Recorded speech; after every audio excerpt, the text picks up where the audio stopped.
With just a phone, internet, and $1, you can begin a journey that will change your financial life. Learning to invest is one of the best things you can do, and if I could go back in time, this is exactly how I would do it. I'll break this video up into 3 parts: the investor's mindset, the act of investing, and other information. You don't need a college degree in finance or any practical experience to do any of this. In fact, it's very easy to become a successful investor. You just have to master the basics. Let's get into it. Part 1, the investor's mindset.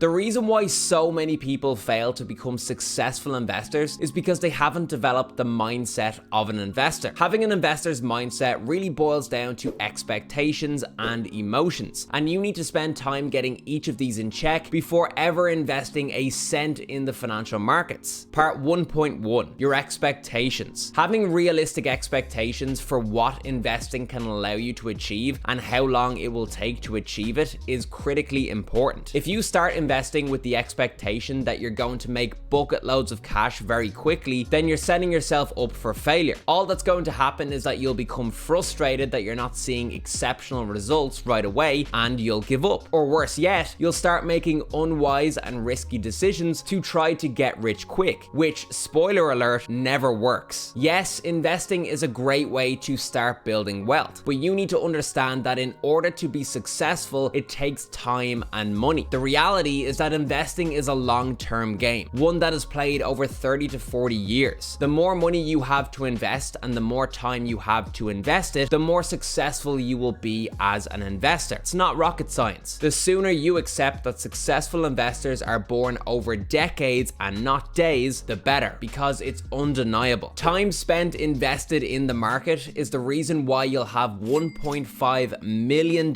if you invest $500 every month for 40 years, but just $275,000 if you only do it for 20 years. This phenomenon is officially known as compound interest, and it's so incredibly powerful that Albert Einstein himself is rumored to have described it as the 8th wonder of the world. Any compound interest calculator will show you that the lion's share of investment returns come in the latest years of the investment. But in order to get those returns, you need to get past the early years, and the earlier you start, the sooner you'll get there. But none of this works without time, which is why you need to begin your investing journey with the expectation of being on that journey for many decades. Part 1.2, your emotions. Most people have an emotional attachment to their money. In fact, the fear of losing money is one of the main reasons why most people avoid investing altogether, even though over the long term, the data has shown that losing money in the stock market is highly improbable. But our brains can be irrational when it comes to the prospect of losing money. In fact, there's a name for it: loss aversion, which describes why the pain of losing money is psychologically twice as powerful as the pleasure of making money. You need to be aware of this bias before you begin your investing journey. The stock market doesn't go up in a straight line. There are constant ups and downs, with some ups and downs being more extreme than others. In the short term, the market could be down for any multitude of reasons: a global pandemic, a coming recession, worsening international relations. But when it happens, and it happens bad, every alarm bell in your brain will be tempting you to sell. It is crucially important that you're able to resist the urge to sell and to control your emotions when times are bad. Not only that, but you also need to be able to continue to invest throughout the bad times as well as the good. Remember, time in the market and compound interest is how we become successful investors. So if you're selling out of the market, you're only going to impede your own progress. If it's any comfort,